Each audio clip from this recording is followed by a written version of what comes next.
semuanya, kembali lagi di acara podcast BC9 dengan saya Moses Valentino dan rekan saya Seva Cahaya Putri. Dan pastinya akan membahas seputar tema yang menarik setiap minggunya. Ya, pada kali ini kita akan membahas tentang pembelajaran tanpa sekat. Kira-kira Moses udah tahu belum sih apa itu pembelajaran tanpa sekat? Saya sendiri masih kurang paham sih Kak mengenai pembelajaran tanpa sekat ini. Tapi saya penasaran nih mengenai pembelajaran tanpa sekat. Kira-kira Kakak gimana?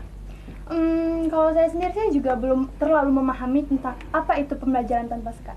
Tapi tadi saya sudah sedikit membaca materi dari internet, bahwasanya pembelajaran tanpa sekat itu adalah pembelajaran yang dimana siswa dan siswi itu mengelola pembelajaran mereka secara pribadi atau secara mandiri, seperti itu Moses. Berarti pembelajaran tanpa sekat itu pembelajaran tanpa batas ya Kak? Benar sekali. Oke, aku mulai paham nih. Tapi akan lebih menarik lagi kalau kita bahas barengan sama narasumber kita kali ini. Kali ini kami mengundang bintang tamu spesial, yaitu Bapak Kepala SMK Negeri 9 Medan, Bapak Muhammad Sofa Ananda, SPD, MPD. Selamat sore, Pak. Selamat sore. Assalamualaikum warahmatullahi wabarakatuh. Waalaikumsalam warahmatullahi wabarakatuh. Gimana nih Pak kabar Bapak hari ini? Ya, biasa sehat. Mudah-mudahan kita semuanya dalam lindungan Allah Subhanahu wa taala dalam keadaan sehat walafiat. Amin. Amin. Pasti sehat. Sebelumnya kami mengucapkan terima kasih kepada Bapak karena sudah berkenan hadir menjadi narasumber kami pada hari ini, Pak. Oke, Pak. Kita masuk ke tema kali ini yaitu pembelajaran tanpa sekat, Pak. Ya. Menurut Bapak sendiri, pembelajaran tanpa sekat itu apa, Pak? Ya, baik. Terima kasih kepada abang dan kakak sekalian. Ya. Sama, Pak. Siswa kami yang luar biasa, yang hebat di SMK Negeri 9 Medan. Pada pertemuan kali ini kita bahas tentang pembelajaran tadi tanpa sekat.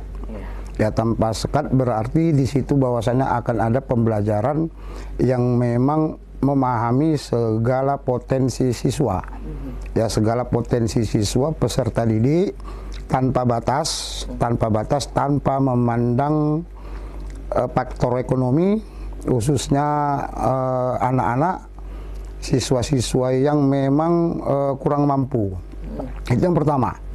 Ya, target kita bahwasanya semua siswa yang kurang mampu ya secara ekonomi sama tanpa diskriminasi bisa bekerja, bisa belajar dengan semangat di SMK Negeri 9 Medan ini, dan diharapkan juga dapat nantinya tamat dari SMK Negeri 9 ini untuk bekerja. Yaitu target utama kita sebagai SMK. Kemudian nantinya anak-anak kita, abang-abang, kakak-kakak sekalian, itu nantinya akan dapat juga melanjutkan perguruan tinggi. Dan yang ketiga, jalan kita itu adalah berwirausaha. Jadi pembelajaran tanpa sekat, bahwasannya setiap anak-anak peserta didik, ya, abang-abang, kakak-kakak sekalian, anak-anak kami, bahwasannya ada perbedaan, yaitu tetap kita pahami ada perbedaan. Di satu kelas itu tidak ada yang sama, ya, tidak ada yang sama, sehingga ada kita kategorikan, kita analisis potensi masing-masing, sehingga dari hasil analisis potensi ini semuanya dapat belajar, ya, belajar dan dapat memahami materi-materi pembelajaran tanpa sekat, tanpa batas, ya, tanpa sekat, tanpa batas. Dan semua potensi itu kita buat dalam satu proses pembelajaran yang berdiferensiasi. Masuk berdiferensiasi berarti ada perbedaan-perbedaan, ini kita pahami. Dan semua anak-anak peserta didik memiliki potensi yang luar biasa yang dikembangkan, dan kita akan kembangkan kehidupan atau kita katakan kurikulum untuk kehidupan. Ya, long life education. Mungkin ini yang dapat Bapak sampaikan. Oke. Kita lanjut ya Pak. Oke. Bapak ini kan sebagai Kepala SMK Negeri 9 Medan. Ya. Kira-kira apakah Bapak sudah menerapkan pembelajaran tanpa sekat itu di sekolah kita ini Pak? Ya, kita mulai. Ya, kita mulai. Kalau kita main game itu ada 3 tombol. Iya. Karena 3 tombol. Yang pertama tombol start, stop, continue. Iya. Kan gitu kan? Start, tombol start, tombol stop, continue, ya. Nah, jadi pertama kita tekan tombol stop, ya, stop melakukan diskriminasi dalam pembelajaran, ya, tanpa sekat. Jadi semuanya sama tanpa perbedaan. Kemudian kita mulai dari sekarang. Jadi mulai dari sekarang pembelajaran ini tanpa sekat, tanpa batas. Kemudian kita klik tombol continue, berkelanjutan, berkesinambungan, dan ini nanti rencana tindak lanjut dan evaluasinya ke depan juga kita lakukan sehingga anak-anak kita semua, adik-adik sekalian, abang-abang yang udah kelas 12, kakak-kakak yang udah kelas 12 juga merasakan bahwasannya sekolah ini menerapkan sekolah yang menyenangkan dan ramah terhadap peserta didik. Demikian. Oke, pertanyaan selanjutnya Pak. Ya. Melihat banyaknya jumlah siswa-siswi di SMK Negeri 9 Medan Pak, bagaimana cara Bapak menerapkan pembelajaran tanpa sekat ini dan apakah sudah efektif Pak? Ya, kita memulainya dengan menganalisis bagaimana potensi siswa, potensi guru dan sumber daya manusianya. Ya, kemudian kita kalkulasikan dalam bentuk format program di mana nanti siswa yang 2077 orang. Ya, luar biasa ini. Banyak ya Pak. Ya, 2077 siswa ini terdiri dari 6 kompetensi kalian. Kemudian dari 6 kompetensi kalian ini kan berbeda-beda tujuan akhir. Ya, tujuan akhir kompetensi yang dimiliki untuk skill. Ya, skill siap kerja nantinya. Menjadi siswa SMK yang cerdas, siswa SMK yang santun, mandiri, dan siap untuk kerja. Jadi di masing-masing program kalian atau kompetensi kalian itu nanti akan kita buat namanya kurikulum untuk kehidupan. Karena apa? Karena pendidikan untuk semua, education for all, dan semuanya mendidik. Ya, maksudnya semua mendidik, all for education.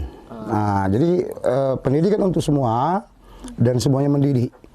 Sehingga semua materi pembelajaran, kegiatan pembelajaran itu kita akan arahkan ke pembelajaran yang berbasis proyek. Apa yang dibutuhkan, ini yang diajarkan. Ya, apa yang dibutuhkan, ini yang diajarkan. Apa yang diajarkan, ini nanti yang kita latihkan. Ya, dilatihkan. Kemudian apa yang dilatihkan ini yang nanti akan anak-anak, ya, abang-abang, kakak-kakak sekalian, yang akan dipraktikkan. Selanjutnya apa yang dipraktikkan itu yang dihasilkan, ya, ada produk, ya, ada hasil dari setiap kegiatan pembelajaran baik teori maupun praktek. Apa yang dihasilkan ini akan kita coba untuk dipasarkan.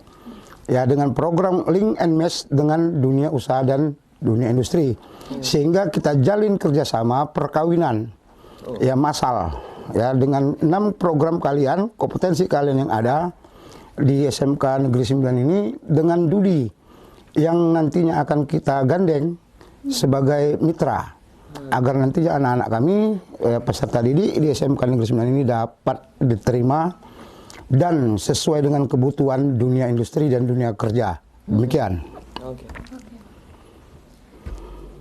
Kira-kira nih Pak, Ya. kalau boleh tahu, apakah ada kesulitan dalam untuk menerapkan pembelajaran tanpa sekat ini? Ya, yang pertama kita melihat bahwasannya semuanya ada tantangan. Iya. Benar Ya. sekali. Dan setiap tantangan pasti ada peluang. Iya. Nah, jadi harapan kami, harapan Bapak, tantangan itu dijadikan peluang. Oh, Nah, tantangan itu dijadikan peluang. Jadi tantangan bukan dijadikan sebagai hambatan. Jadi harapan ke depan, ya, harapan kita ke depan bahwasanya dengan program, ya, pembelajaran tanpa sekat, anak-anak ini dapat mencapai kebahagiaan masa depan dan cita-cita dengan segala sesuatu proses yang kita lakukan di kegiatan pembelajaran, ya, dengan konsentrasi kalian masing-masing, sehingga nantinya anak-anak kami ini semua, kakak-kakak, abang-abang, itu dapat bekerja di dunia usaha. Kalau nggak mampu bekerja atau memang keinginan untuk melanjutkan perguruan tinggi, jadi persilakan dan juga dapat membuka usaha atau berwirausaha. ini 3 jalan besar yang mau kita tempuh, ya kita tempuh dan kita akan membantah bahwasanya SMK itu pencetak pengangguran. Ya, saya kira demikian. Oke Pak. Tadi Bapak sudah menyebutkan harapan Bapak mengenai kegiatan mengenai pembelajaran tanpa sekat ini. Daripada pembelajaran tanpa sekat yang kita harapkan nantinya dapat berlangsung dalam proses pembelajaran, bahwasannya yang pertama tadi tidak ada diferensiasi, ya perbedaan antar siswa yang satu dengan yang lain. Kemudian kita kalkulasikan dalam bentuk satu program bagaimana mengelompokkan anak atau peserta didik, siswa-siswa dalam satu kegiatan yang menyenangkan, yaitu pembelajaran aktif, kreatif, inovatif, menyenangkan, dan gembrot. Gembrot. Gembrot bagaimana tuh Pak? Gembira dan berbobot. Oh iya. Gitu. Ya, itu dia. Ada hasilnya ya Pak. Pak, semoga apa yang Bapak harapkan dapat terwujud di sekolah tercinta kita ini. Dan saya nanti bakalan jadi salah satu siswa yang menyuarakan. Ya.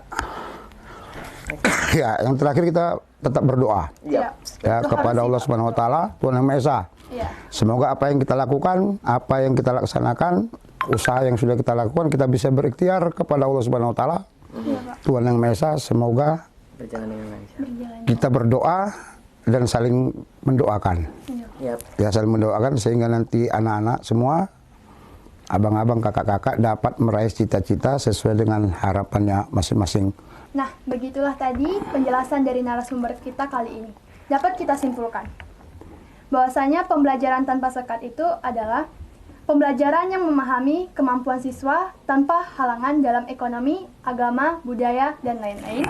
Pasti ada perbedaan, tapi dalam proses pembelajaran tidak membeda-bedakan atau tanpa batas gitu.